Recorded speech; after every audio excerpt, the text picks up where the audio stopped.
Before the video begins, make sure you're somewhere quiet. What you're about to hear is not just a story, it's an experience. If you're ready to enter the world of fear and mystery, don't forget to subscribe and hit the like button, because once it starts, there's no turning back. I became a park ranger at 42 years old after everything else failed.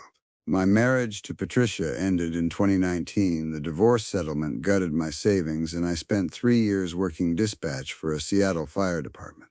The pay was decent, but the work hollowed me out. Every shift listening to people scream on the radio while I sat in a climate-controlled office made me feel like a ghost.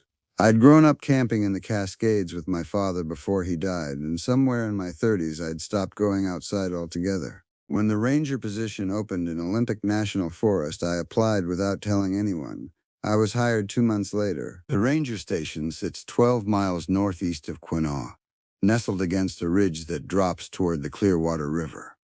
My cabin is a 1970s prefabricated structure with 3 rooms and a porch that faces north. The road in is gravel for the last 5 miles, and during winter the service doesn't maintain it regularly. In December they plow when necessary. In other months it depends on funding and crew availability. Cell phone coverage terminates about 3 miles before the station. The nearest town with reliable internet is Quinault, and I drive out twice a month for supplies. I've always been drawn to solitude, though I wouldn't have called it that during my marriage. Patricia called it detachment. She wasn't wrong. But out here, solitude feels earned rather than inflicted. I wake at 6, check the trail conditions on my computer when the satellite internet works, file reports, and spend my afternoons maintaining the fire roads and checking campsites. In summer, I work search and rescue operations. I've been here 2.5 years now, and I've never regretted a single day, even when the work is monotonous or the isolation presses against my skull like a physical weight. September arrived with rain that wouldn't stop.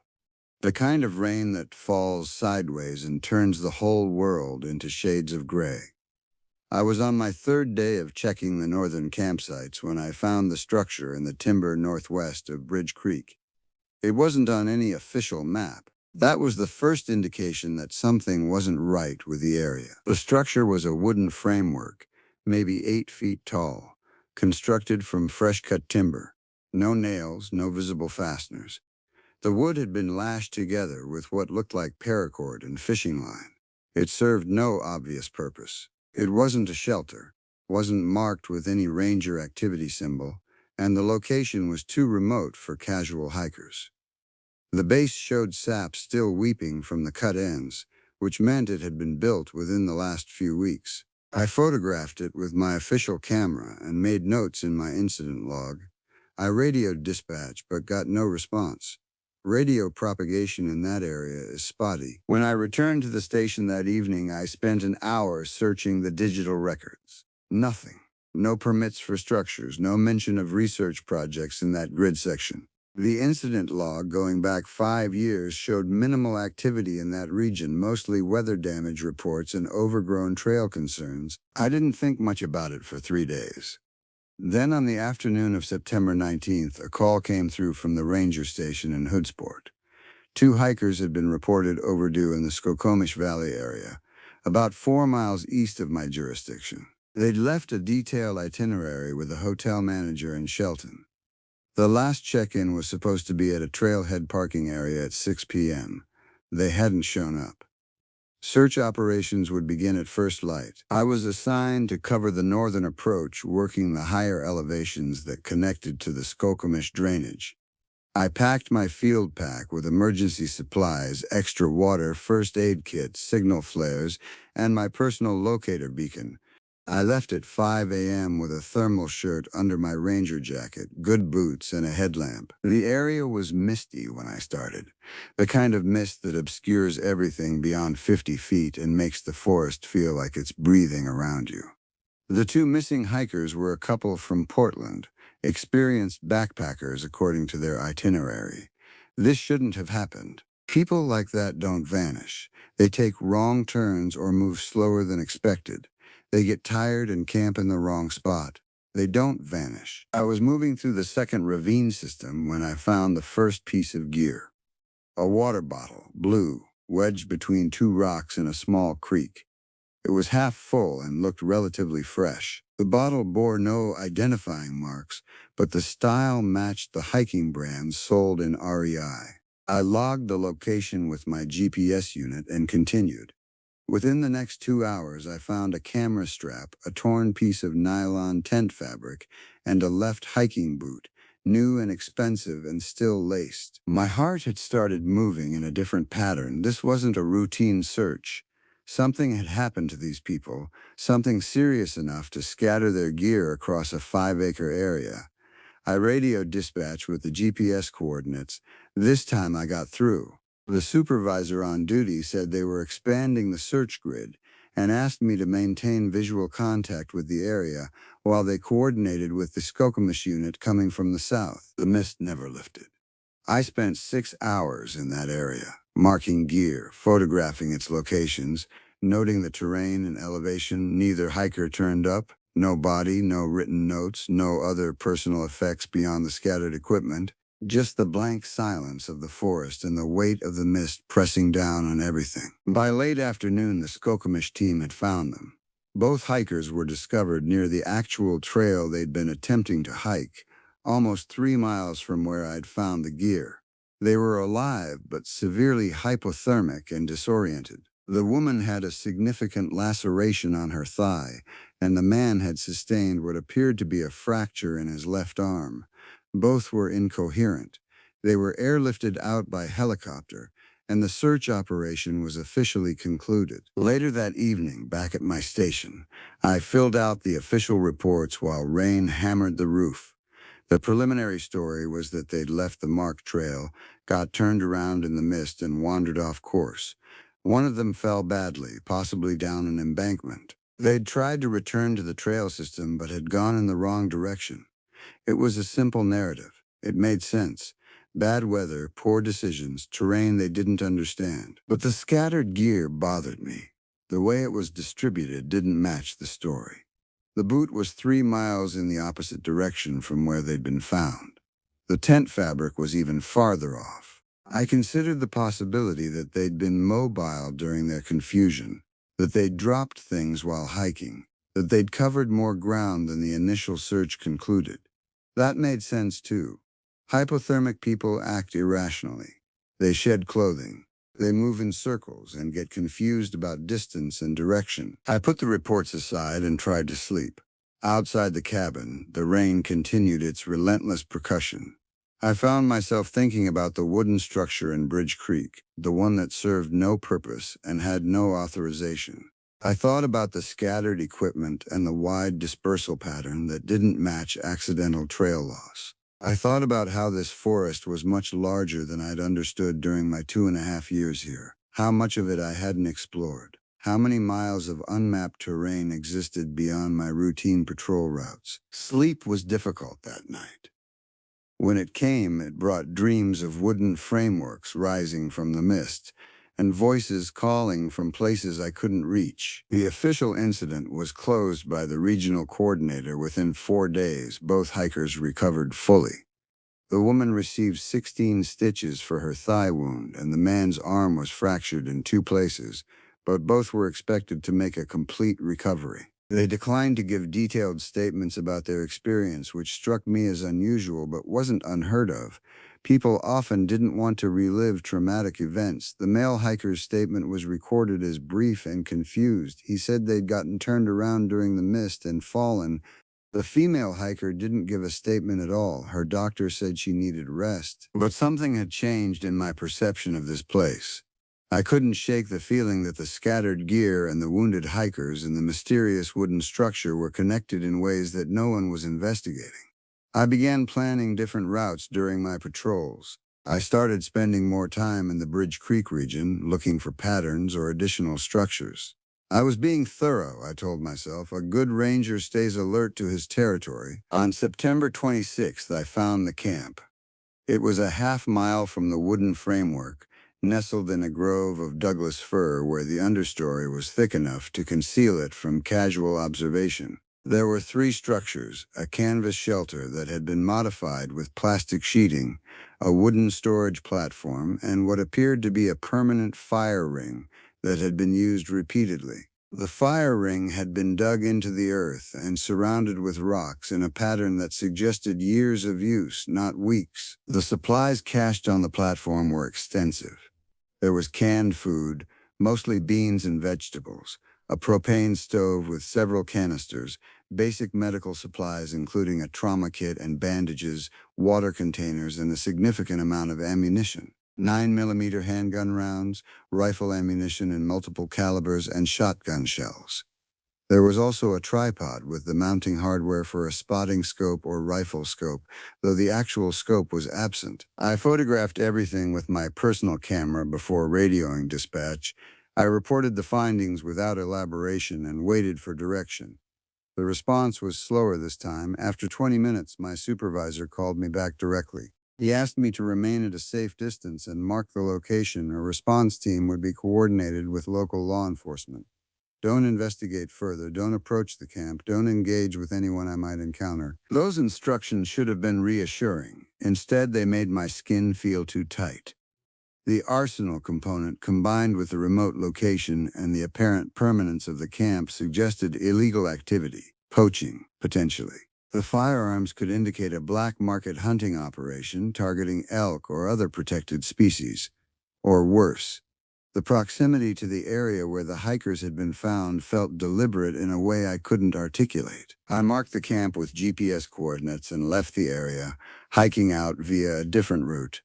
My hands were shaking slightly, which I attributed to adrenaline and the realization of what I'd found. This was real law enforcement territory now. This was beyond ranger duties. This was the domain of game wardens and state police. The response team arrived the following day. 2 state police officers, a game warden, and a detective from Mason County. They cordoned off the area with caution tape and conducted a thorough evidence collection. I provided them with copies of my photographs and walked them through the camp layout. They were professional but guarded, asking specific questions about what I'd touched and when. The detective, a gray-haired woman named Keene, asked me directly if I'd encountered any people in the area. I said no. She asked if I'd ever seen movement through the forest that seemed out of place. I said the mist had been too thick for detailed observation. She asked if there had been any poaching incidents reported in my time here. The official response was no, but I'd suspected some illegal hunting activity based on shell casings I'd found in previous patrols. She made a note of this. Before they left, she walked me away from the other officers. She said, "There's something you should know. That hiking couple." The woman finally gave a statement. She says they heard voices in the forest before the mist got worse. Male voices. They sounded wrong, she said. Like they weren't speaking English but trying to imitate English speech. They sounded like recordings played at the wrong speed. I didn't respond immediately. Keene continued. The couple never mentioned this during initial assessment because they were hypothermic and confused. By the time the woman was coherent enough to speak, she wasn't sure if what she'd experienced was real or hallucinated. Hyperthermia causes disorientation, it causes auditory hallucinations, but the detail stuck with her, and I prefer to document everything. "What do you think it means?" I asked. "I don't know," Keene said. "Could be poachers using calls to attract wildlife or communicate with each other. Could be something else. Could be exactly what she thinks it is, hallucination." She paused. "I've been doing this work for 23 years. I don't believe in many things, but I believe in patterns. This area has a pattern. Low-level incidents, weird details, things that don't quite make sense. I want you to keep an eye out. If you see anything unusual, you contact me directly, not dispatch, me." She gave me her cell number written on a business card. I kept the card in my pocket. The authorities stayed in the area for 2 days. They photographed everything, collected samples, and removed the ammunition. They left the structures standing, which seemed like an oversight until I realized they were probably planning additional surveillance. Law enforcement doesn't always remove evidence. Sometimes they leave traps. I returned to my regular patrol schedule, but I couldn't stop thinking about those recorded voices. about the scattered gear from the hikers, about the wooden structures that served no obvious purpose. The forest had revealed itself to be inhabited in ways I hadn't understood.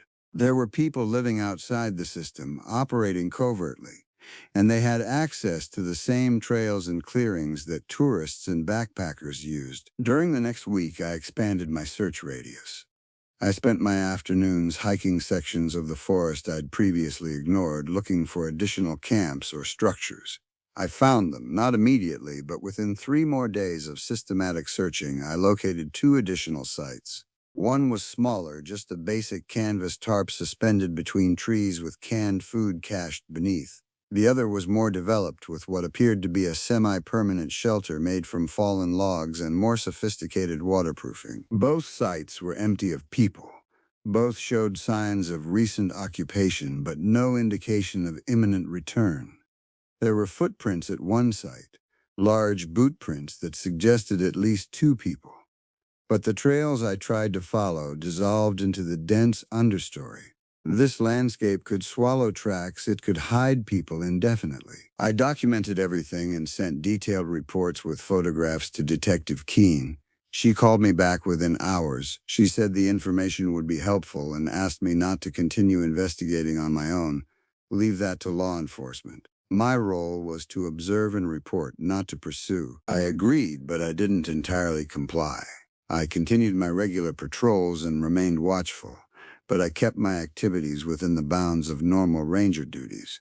If I happened to discover additional sites while performing routine maintenance, that was incidental to the job itself. The forest had revealed its secret life to me, and now I couldn't unsee it. October brought colder weather and the beginning of the fall hiking season. The tourist load in the area increased, which meant more patrols, more check-ins at the developed campsites, and more maintenance work on the popular trails.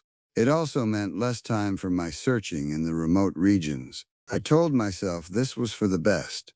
The investigation was now in law enforcement's hands. My involvement had been minimal and appropriate, but during the quiet moments, especially at night when the wind moved through the trees around my cabin, I found myself listening for sounds that didn't belong.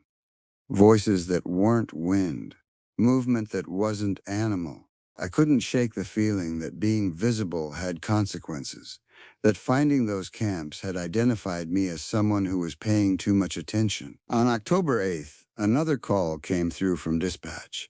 A solo hiker, 43-year-old male named Michael Cortez, had been reported missing on the Skokomish trail system.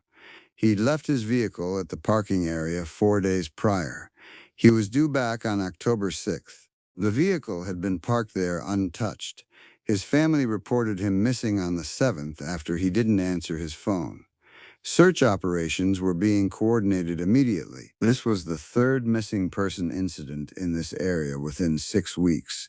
The previous 2 were now attributable to accident and disorientation, but 3 incidents suggested something more systematic. I didn't voice this thought to anyone. I simply showed up for my assignment and began the search. The weather was better than it had been during the previous missing hiker operation. Clear skies, decent visibility, temperature in the mid-50s. I was assigned to cover the eastern approach again, this time with authorization to expand my search radius farther north.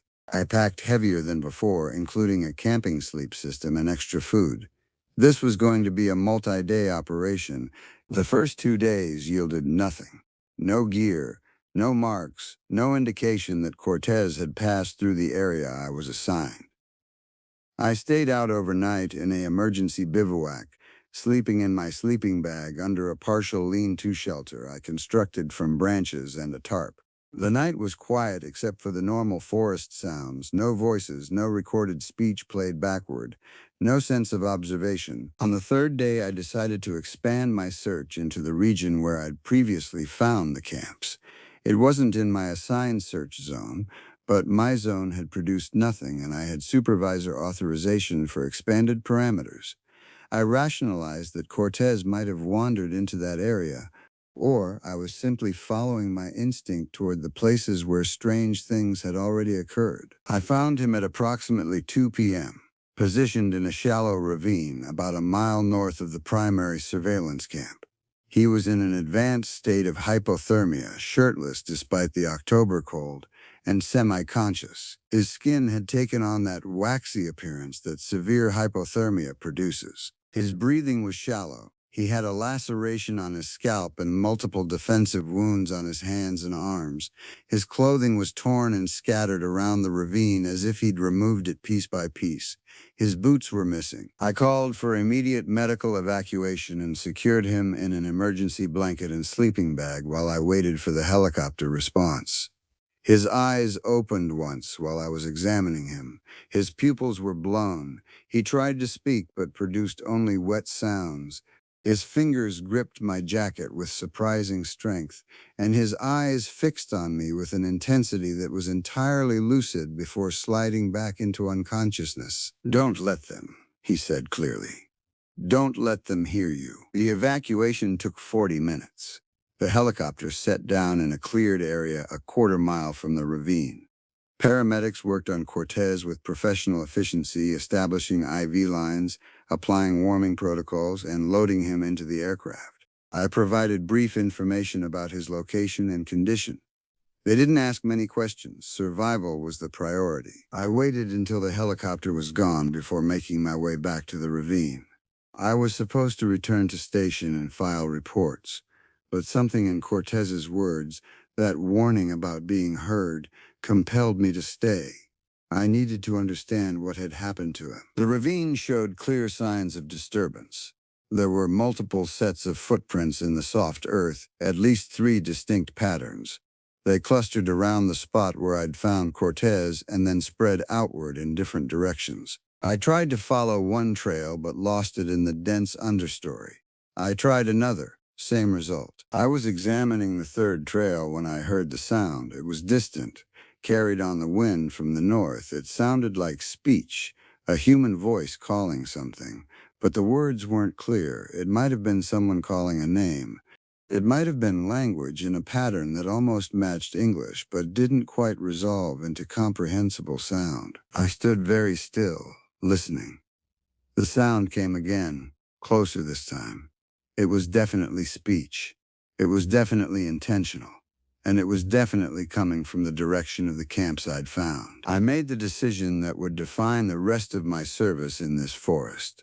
I moved toward the sound instead of away from it. The terrain was rough and the light was beginning to deteriorate. I was moving without the advantage of a trail, using trees and terrain to mask my movement. I was also moving without authorization and outside my search zone and away from any location where someone knew I'd been. If something went wrong, there would be no one coming to find me. But Cortez's words had frightened me in a way I couldn't ignore. Don't let them hear you. That implied that being heard had consequences. That these people, whoever they were, responded to visibility. And if Cortez had ended up severely hypothermic and psychologically shattered, finding out why seemed important. I covered nearly a mile of difficult terrain before I heard voices clearly. I was above them in a thicket of evergreens that provided good concealment. I could see down into a small clearing where 3 people were moving around a collection of supplies and equipment. They were men, all appearing to be in their 50s or early 60s. Weathered and wearing layers of outdoor clothing. They were speaking to each other in low voices, and their movements had the practiced efficiency of people who knew their environment well. I recognized one of them, or thought I did. His face was partially obscured by a beard and the poor light, but his build and the way he moved matched the description of Michael Cortez's father, Victor Cortez, who'd reported his son missing 3 days ago. Who'd been frantic with worry according to the initial report I'd read. The pieces assembled themselves in my mind with sickening clarity. The camps weren't the site of illegal poaching operations, they were the site of a coordinated abduction or disappearance. The missing hikers, the solo hiker, all 3 incidents formed a pattern. These men were taking people from the forest deliberately. I needed to get out and get to law enforcement. I needed to radio dispatch with information. I was backing away carefully, trying to maintain my silence, when a branch cracked beneath my boot. The sound wasn't loud, but in the quiet evening it was distinct. The men below stopped moving. They looked up toward my position. For a moment, nothing happened. Then the older man, the one who might have been Victor Cortez, raised something to his mouth. It was a long, cylindrical object, a megaphone or amplifier of some kind. When he spoke, his voice came out distorted and amplified through the forest. "We can hear you," he said. His speech was careful, enunciated distinctly. "We can see you. We know you're there. Stay still and we won't hurt you." My heart had shifted into a different rhythm. Every instinct screamed at me to run. Instead, I stood completely still, remembering Cortez's warning about being heard.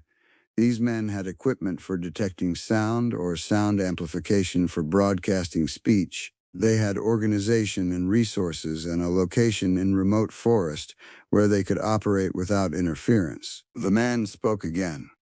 "We don't want trouble with you, we just want to talk. Come down here calmly. Put your hands where we can see them." I was backing away slowly, still making no sound. I had my personal locator beacon in my jacket pocket. I had my radio. I had my knife and my flashlight and my training in wilderness survival. What I didn't have was any clear sense of what these men wanted or how to escape without alerting them further. The man with the amplifier raised something else to his shoulder. For a moment I thought it was a rifle. Then he fired the object upward, and it flew toward me with a hissing sound. It was a flare gun. The flare burst overhead, a brilliant red light that illuminated the entire area. There was no more point in hiding. I turned and moved down the opposite slope as fast as the terrain allowed. Behind me I could hear the men crashing through the forest in pursuit, moving in coordinated pattern. I could hear more voices, which meant there were more of them than I'd seen. I could hear the amplifier again, distorted voice calling instructions to spread out and cut me off. I ran for 40 minutes, pushing through dense undergrowth and crossing rough terrain that I could barely see. The flare had burned out, but my eyes were still adjusting to the darkness. I stumbled twice, catching myself on trees, not falling. Behind me, the sounds of pursuit continued, but they were gradually fading. These men were not moving as quickly or as desperately as I was. When I was confident that I'd put sufficient distance between myself and them, I activated my personal locator beacon and called 911 on my radio. The response was immediate. My position was flagged. Rescue coordination was activated, and I was instructed to stay where I was and maintain radio silence. I sat with my back against a massive Douglas fir and waited for morning. The law enforcement response was massive. State police, sheriff's deputies, Forest Service investigators, even federal agents showed up by late morning. They found my location using the beacon and began immediate tactical planning. I was extracted from the forest by helicopter and transported to a regional law enforcement coordination center for detailed debriefing. Detective Keene was there, along with her supervisor and representatives from the FBI's regional office. I described everything I'd seen, every detail of the camp locations, the equipment, the men, and the equipment I'd heard. The FBI agent, a woman named Huang, was particularly interested in the amplification equipment and the coordinated nature of the group's response. She explained what I'd witnessed. The group in the forest wasn't a random collection of poachers or off-grid survivalists. It was an organized unit of men who'd been living in the Olympic National Forest for an estimated 3 to 5 years. Their motivations were complex and disturbing. They were collecting people, specifically hikers and outdoor enthusiasts, and they were doing something to them. The exact nature of what they were doing was still under investigation, but evidence suggested that some of the missing people had been kept at the camps for extended periods before being released or relocated. The goal wasn't clear. It might have been sexual exploitation. It might have been physical coercion or labor. It might have been psychological experimentation or something that law enforcement and I would never fully understand. What was clear was that it had been happening for years and that I'd stumbled into the operation at precisely the right moment to prevent it from continuing. Michael Cortez survived his experience in the forest. He remained institutionalized for psychological observation for 3 months, and subsequently moved to an assisted living facility where he received ongoing treatment for trauma-related disorders. He never gave a clear statement about what had happened to him during the 2 days that were unaccounted for in his timeline. Medical examination suggested signs of drugging and possible restraint, but Cortez himself seemed to have suppressed the details of his experience. The female hiker from the earlier incident, the one with the thigh laceration, eventually did provide information when law enforcement made the connection between her incident and the camps. She'd been separated from her male companion, held overnight at one of the secondary camps, and released after the group decided she wasn't a suitable target for whatever their intentions had been. She described the men as methodical and calm, which somehow made her account more disturbing than if she'd reported panic or obvious psychosis. The raids on the camps began 3 days after my extraction. Law enforcement swept the entire region with teams of officers and specialized equipment. They found 2 of the primary camps intact, but the third had been abandoned hastily. Equipment was left behind, including the amplification devices, firearms, and detailed journals documenting years of operation. The journals were disturbing. They contained names, dates, descriptions of abducted hikers, and notes about release or relocation decisions. Some of the names in the journals were people listed as missing persons on regional databases going back 8 years. The men themselves were not captured during the initial raids. By the time law enforcement moved in, they'd vanished into the forest. There were manhunts that lasted weeks. Dogs were brought in, aerial surveillance was deployed, and the entire area was essentially militarized. But the men had had years to develop escape routes and secondary shelter locations. Eventually, the official search was downsized, and the case was classified as ongoing. By early November, law enforcement presence in the area had normalized. The major media outlets moved on to other stories. The missing persons case remained open but was no longer actively investigated in my immediate region. I returned to my ranger duties, but everything had changed. I couldn't be alone in the forest anymore without experiencing significant anxiety. Sounds that had once been pleasant, wind in the trees, bird calls, the movement of wildlife, now triggered apprehension. I found myself researching the men's identities obsessively, looking for any news about their capture or apprehension. I called Detective Keene multiple times asking for updates. She was professional but made clear that the case was out of my hands now. In December, my supervisor called me into the regional office. He was sympathetic but direct. He said that my performance had been exemplary and my actions had been crucial in exposing a serious criminal enterprise. However, he was concerned about my psychological stability given the trauma of the incident. He recommended that I take a leave of absence or consider a transfer to a different facility. My choice. I chose the transfer. In January, I was reassigned to Crater Lake National Park in Oregon. The geography was entirely different. The population of hikers was smaller, and there was no sense of hidden threat in the landscape. I spent 2 years there in relative peace before eventually taking an early retirement package. But I never entirely recovered from my time in the Olympic forest. I still research missing persons cases in remote areas. I still read incident reports from ranger stations nationwide. And I still sometimes hear voices at the edge of my attention, distorted and just past the threshold of comprehension, calling me back to the place where I'd first understood how much darkness the forest can hide. The investigation into the camps and the missing persons case continued for over a year after my transfer.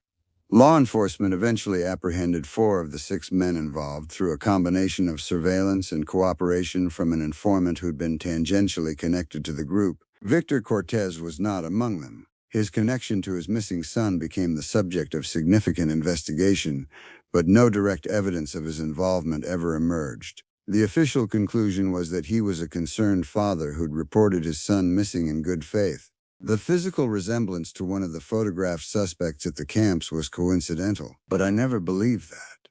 I think Victor Cortez was connected. I think he knew things that he never disclosed. I think his son was targeted for specific reasons and that the retrieval of Michael Cortez during my search was less about random encounter and more about established relationships within the predatory network operating in that forest. These thoughts haunt me. They're not based on evidence. They're based on the pattern I observed and the intuition that comes from having been present at the moment when the hidden becomes visible. This is perhaps my biggest failing as a former ranger, my inability to let go of questions that official investigations considered closed. What I know with certainty is that people were taken from the forest and that the men operating in the camps had been doing this with apparent impunity for years before I stumbled into their operation. What I know with certainty is that the forest is larger and more dangerous than tourists understand when they set out on marked trails. What I know with certainty is that there are places in remote wilderness where the normal rules of civilization don't apply, and where people can disappear in ways that official searches will never fully explain. I work in National Forest Administration now, managing administrative support from an office in Portland.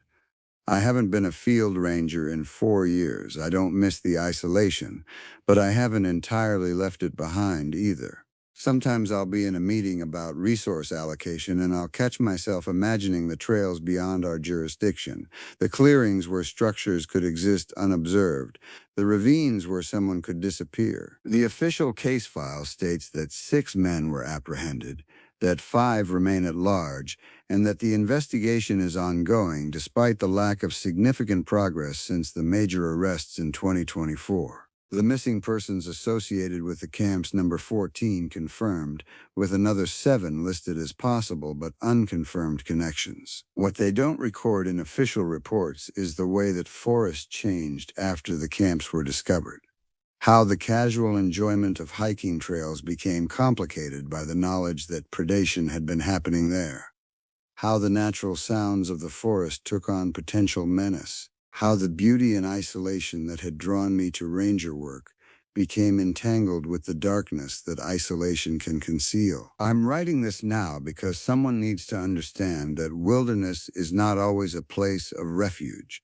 Sometimes it's a place where people can operate according to their own rules and where the boundaries of civilization become irrelevant.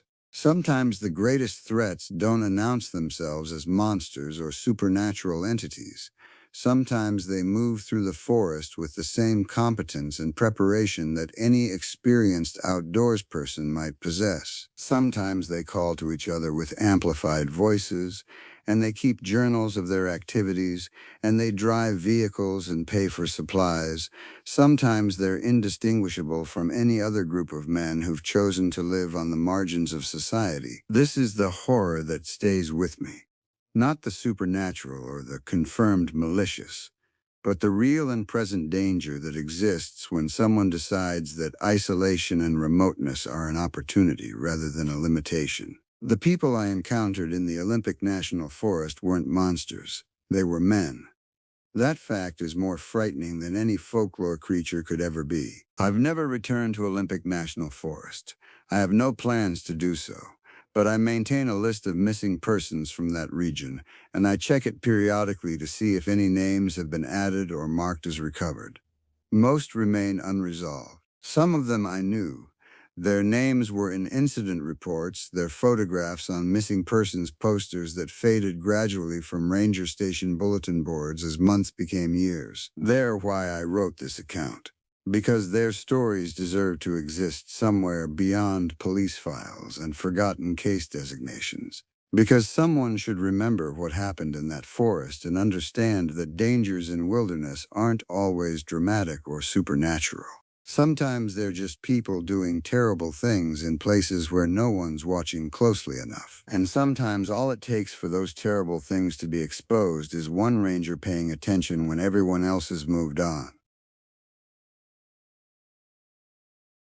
My name is Cade Merrick, and I have been the sole ranger stationed at Bridger-Teton National Forest's remote northern sector for almost 18 months now.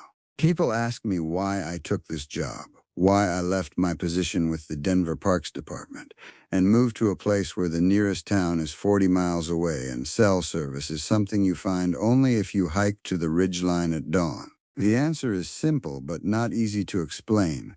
I needed to disappear into something. When my marriage ended 4 years ago, I spent 2 years trying to rebuild in the city. I dated, I socialized, I went to therapy and did all the things people told me to do. But there was always this weight, this sense that I was performing the life I was supposed to live rather than actually living it. A friend mentioned a ranger position opening in Wyoming, and something in me clicked. I applied on a whim, convinced I wouldn't get it. When I did, I didn't hesitate. The cabin sits in a narrow valley, surrounded by dense lodgepole forest that stretches northward into the Wind River Range. There's a small radio system that works maybe 70% of the time, dependent on weather and the whims of atmospheric pressure. In winter, I'm practically cut off for weeks at a time. The nearest ranger station is the one managed by Owen at Pinedale, 35 miles south. And even then, our interactions are mostly professional radio checks every 3 days. My responsibilities include trail maintenance, wildlife management consultation, illegal activity monitoring, and search and rescue coordination if hikers get lost in my sector. Most of the year, the job is solitary to the point of meditation. Fall, winter, and early spring are quiet. Hikers avoid the high country when snow is possible, and the few locals who venture into the forest know it well enough not to need rescuing. Then summer arrives, and things change. By early July, I had been expecting increased traffic through my patrol routes. The trails that were impassable in April and May opened up, and I marked them carefully, checking for deadfall and erosion. I also increased my night patrols, not because I expected anything specific, but because that's part of the rhythm up here. You walk the forest at night to listen to it. You check on the cabins and old structures that pepper the backcountry, and you make sure that any illegal camping or activity gets documented. The night patrols had become something I looked forward to, a way to be truly alone in the way I'd come up here to experience. It was during the second week of July when I first noticed something was off. I was 3 miles from the cabin, following the lake trail that weaves through dense forest and opens onto Miller Lake, a remote alpine body of water that rarely saw visitors. The moon was 3/4 full, bright enough to navigate without my flashlight, and I was moving quietly, paying attention to signs of wildlife. Bears were active at this time of year, and while I had no fear of them, I preferred to give them space. That's when I heard the rope sound. I stopped moving immediately. The rope sound is what I call the particular noise of a climbing or safety rope moving through metal, a scraping whistle that's distinctive once you know it. I work search and rescue, and I've trained with rope systems. This sound shouldn't have been here. This wasn't a place where recreational climbers came, not in the middle of summer season when the easier routes were accessible. I waited, letting my eyes adjust further, scanning the forest canopy. Nothing. Just the usual night sounds returning.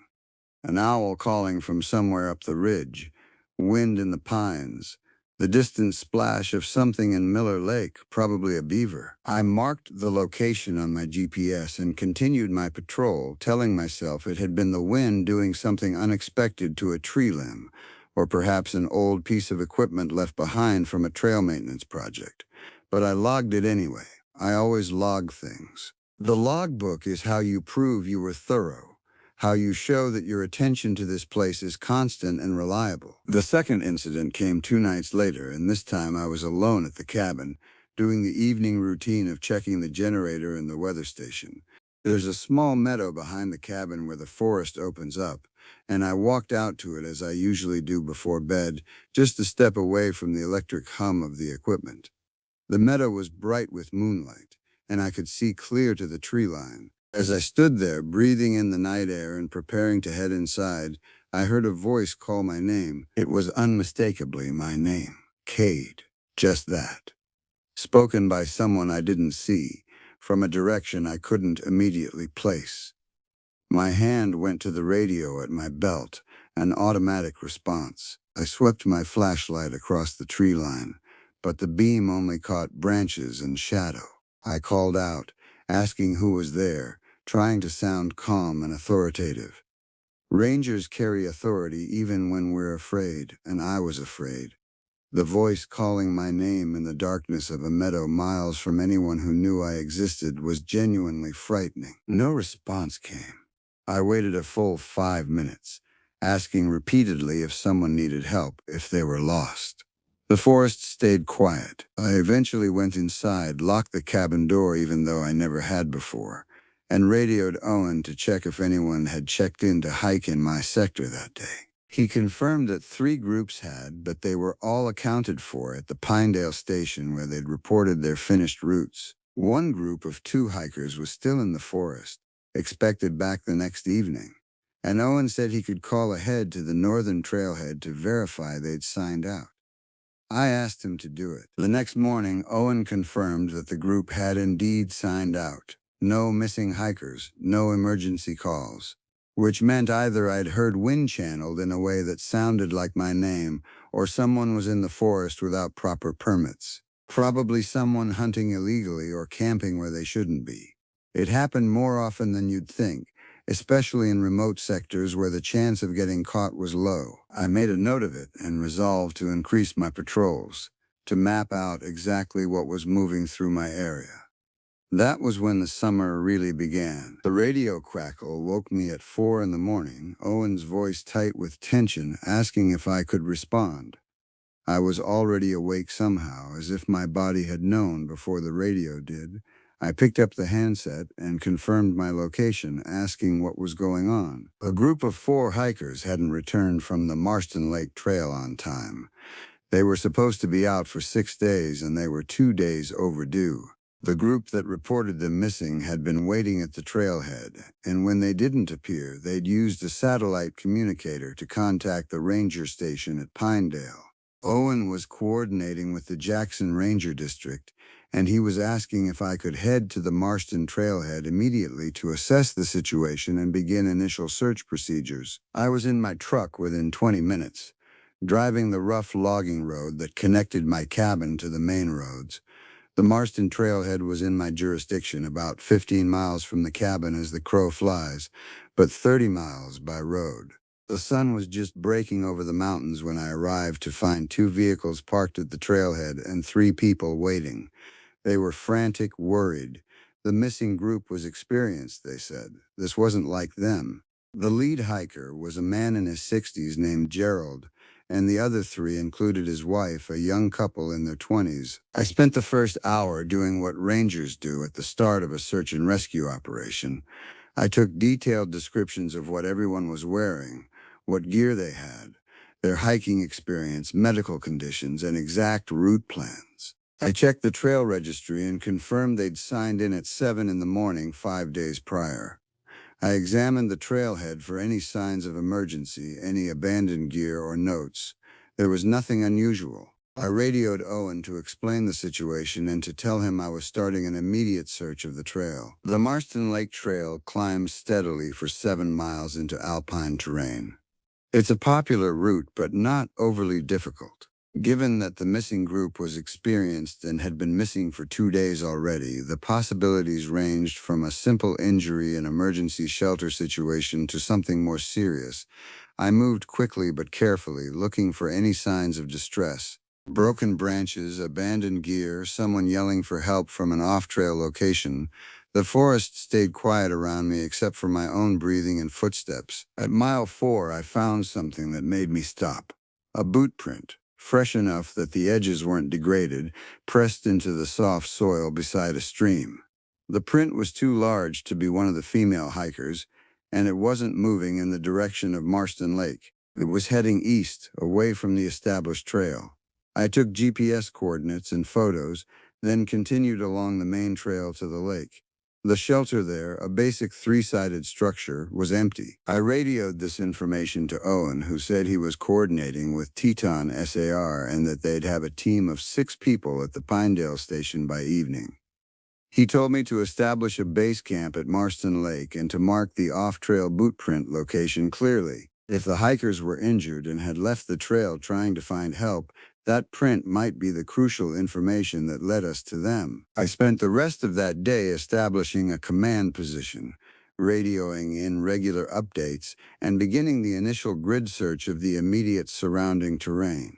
As evening came, I was exhausted in the way that search and rescue work makes you exhausted. Your mind stays sharp because lives might depend on your attention, but your body screams from exertion.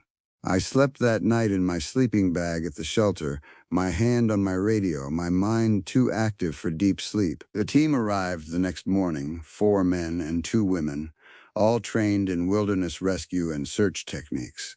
We briefed them on everything I'd found, and they helped me expand the search grid. We split into 2 teams, and I led one group toward the location of that off-trail boot print, trying to establish a search line that might pick up any other signs of passage. But the forest kept its secrets. We found nothing beyond that single print, no signs of an injured person moving through the brush. It was as if whoever made that print had vanished completely, or never been on the ground at all. By the 3rd day of searching, we'd expanded the operation to include helicopter coverage, and had brought in dogs. The dogs were good, but they had nothing to track, no clothing to get a scent from. On the afternoon of the 4th day, Owen radioed to say that a helicopter had spotted what might be an emergency camp situation on a ridge about 8 miles north of Marston Lake, in terrain that was technically off-trail but not unreasonable to access. We mobilized immediately. What we found when we reached that ridge was disturbing. There was indeed a camp, and it was clearly the missing hikers' camp. We found Gerald's backpack, one of the tent poles laid out as if signaling, empty food containers, and most troublingly, trails of blood leading away from the camp. The blood was dried, old enough that we couldn't determine how long ago it had been spilled, but there was a lot of it, suggesting a serious injury. The dogs caught a scent from the clothing and personal items we'd brought, and they wanted to follow the blood trail. We did, moving carefully through the forest, calling out for Gerald and his group, hoping they were sheltering somewhere nearby. The blood trail led us in circles. That was the part that didn't make sense. We'd followed it for 2 miles, and while it should have led us either to a body or a survivor's position, instead it curved back on itself, leading us in loops and spirals through the forest. The lead SAR coordinator, a woman named Diane who'd been doing this work for 20 years, stopped and said exactly what I was thinking. "Someone made this trail," she said, kneeling to examine the blood more closely. "This isn't natural blood spill from an injured person moving in one direction. Someone dragged something through this forest, made it loop back on itself, and then stopped. Why would the missing hikers do that?" We never found them. The official search continued for 6 days before being suspended. The police brought in cadaver dogs to check the wider area, but nothing was found. The case was classified as missing persons, probable foul play, though no bodies were ever recovered. It was theoretically possible they'd wandered into hostile terrain, fallen into a ravine, and been carried away by scavengers, but the looped blood trail and the camp location bothered everyone involved. Something didn't add up. After the search was called off, I returned to my cabin feeling changed in a way I couldn't articulate. The missing hikers had become real people to me during those days of searching. I'd held Gerald's photograph, read the notes his group had left of the route they planned to take. I'd imagined them injured, frightened, calling for help that never came, and in the end we'd found only blood trails that made no sense and a camp that raised more questions than it answered. The forest around me felt different after that. I continued my patrols, but now I was looking for something specific. I was looking for signs of another person, someone who moved through this wilderness with enough knowledge to survive here. Someone who might have had something to do with the missing group, or at least someone who knew something about what had happened. By the middle of August, I'd begun to find evidence of human habitation in places it shouldn't exist. A crude shelter, made from branches and tarp, hidden in a ravine 2 miles from the main trail. Inside, dried food wrappers, a sleeping bag, and a journal. The journal was written in cramped handwriting, dated entries going back almost 2 years. The person writing was cataloging observations, wildlife movements, and what appeared to be notes about hikers they'd encountered. The tone was obsessive, detailed, almost manic. Some entries were just single words repeated over and over again. Some were long philosophical rambles about the forest and about people who didn't belong in it. There was no name, but there was enough information to suggest whoever was living out here was deeply disturbed and had been in this forest longer than I had. I documented the location, photographed the journal entries, and reported it all to Owen. The response was immediate. Owen said to mark the location and not to investigate further alone. He was calling in Park Service law enforcement and the county sheriff. This had moved beyond my authority into something more serious, but I couldn't leave it alone. I know I should have, and I know it was dangerous to ignore Owen's instructions, but something in the journals had caught my attention.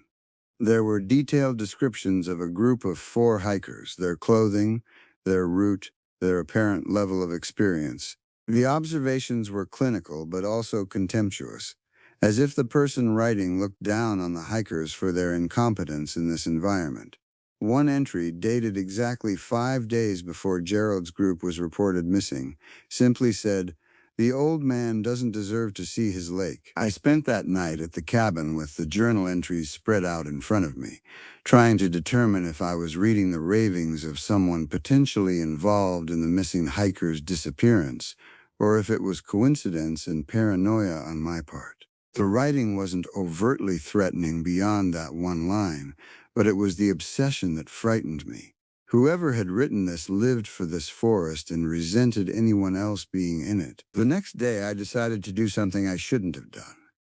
Instead of waiting for law enforcement, I decided to do my own reconnaissance. I would map out the other places this person might shelter, trying to find a primary location, somewhere more permanent than the ravine shelter. I was trained in SAR work.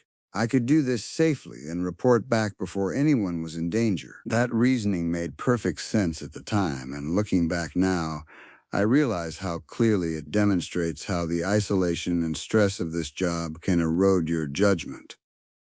I left the cabin at dawn and began a systematic sweep of the areas where I'd found signs of off-trail movement. A twisted sapling here, a disturbed rock cache there, small signs that someone had been moving through the forest away from the established trails. By afternoon, I'd found what I was looking for, a larger structure, built into the side of a hill, and camouflaged with branches and earth. From a distance, it looked like a natural rock outcropping. Up close, you could see the human engineering. It was sophisticated, far more so than the ravine shelter. This was a person who'd planned their retreat carefully. I should have marked it and left. I should have radioed Owen and waited for professionals. Instead, I approached it. The structure was set into the hillside deeply enough that I had to crouch to enter. Inside, my eyes adjusted to near total darkness. There was a smell, a complex scent of wood smoke, human occupation, and something else I couldn't identify.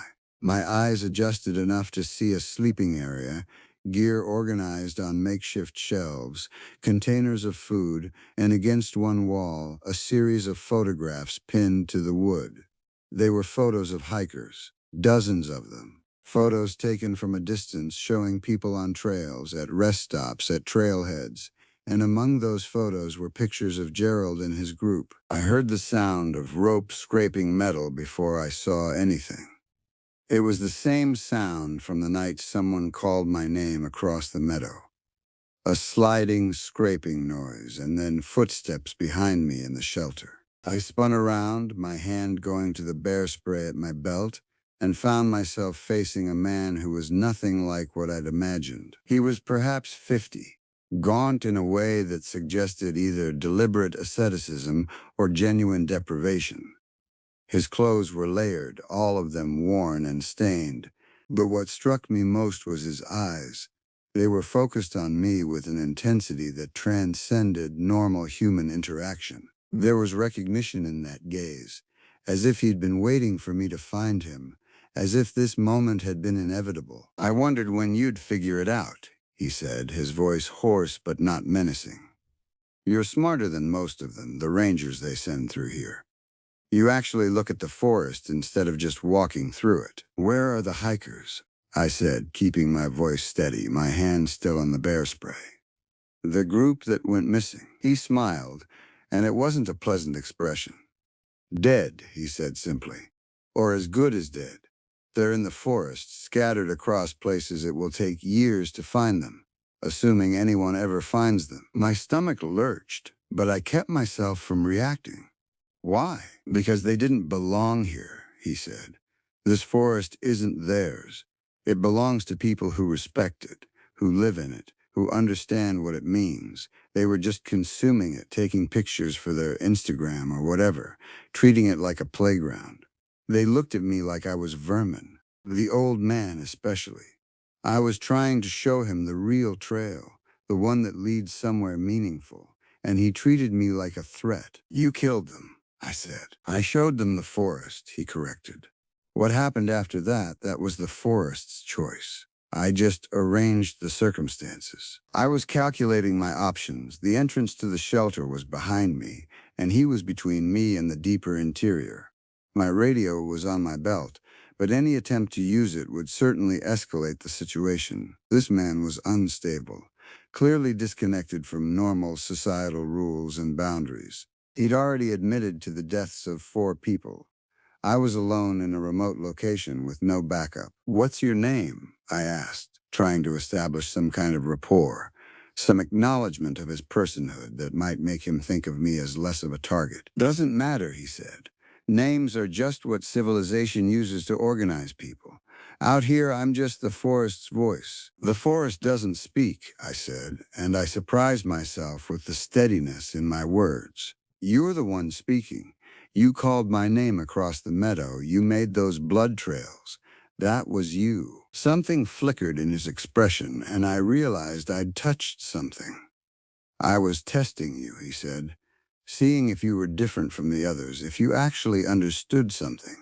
Most rangers don't. They come out here with their maps and their procedures and their sense that they own this place.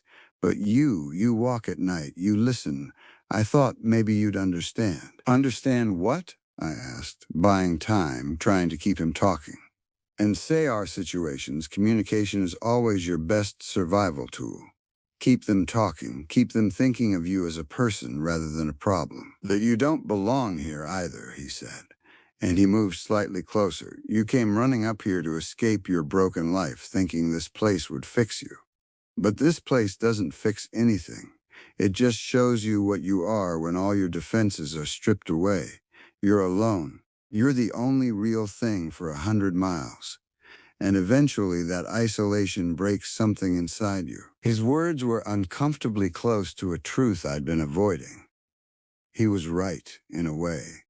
I had come here to escape, and the isolation had been working on me, changing me. But hearing it articulated by this clearly deranged man, seeing myself reflected in someone who descended into complete psychological disconnection, jarred something loose in me. "I'm calling for backup," I said, and I reached for my radio. He was faster than I expected.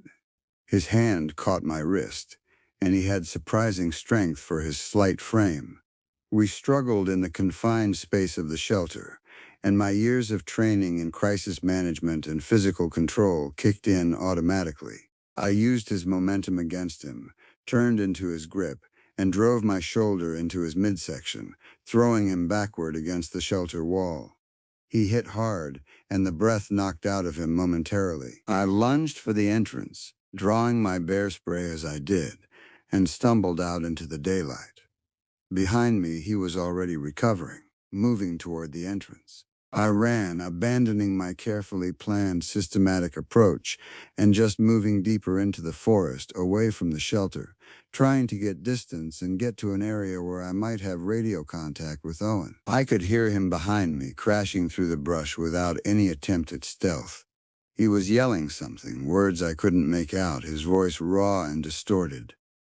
I ran for what felt like miles, but was probably only a quarter mile, until my lungs burned and my legs threatened to give out. I found a dense cluster of rocks and wedged myself into a gap between them, drawing my knife, trying to control my breathing while listening for any sound of pursuit. He passed within 30 feet of me, moving away into the forest, still calling out words I couldn't understand.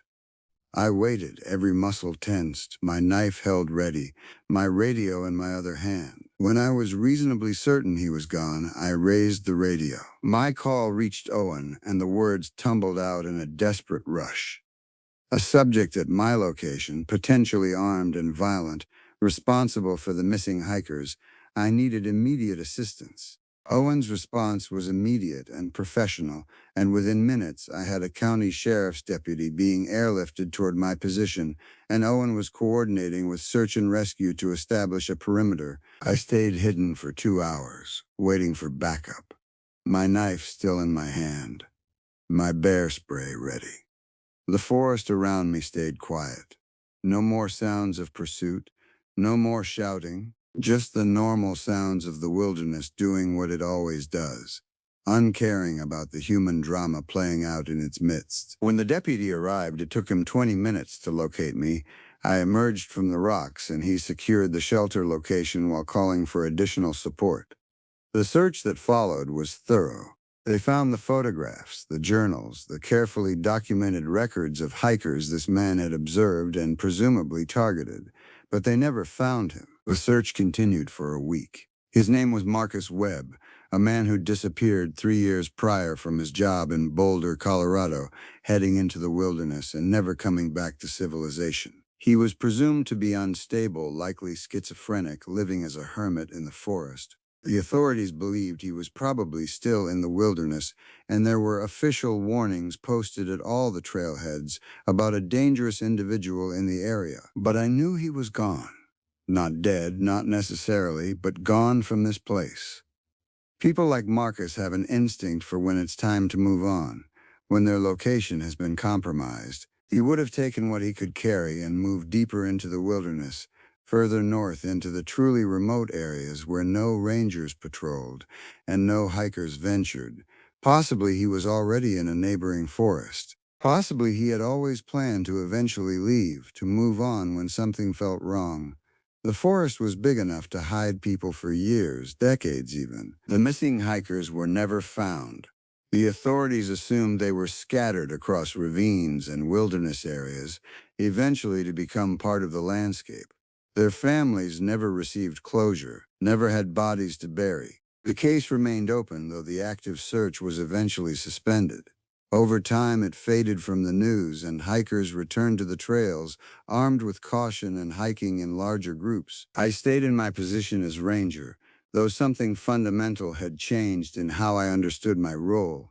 I came here thinking I was a guardian of this place, that my job was to protect people who ventured into it. But standing in that shelter, hearing Marcus speak about the forest as something with intention and desire, I realized that my presence here was less about protection and more about documentation.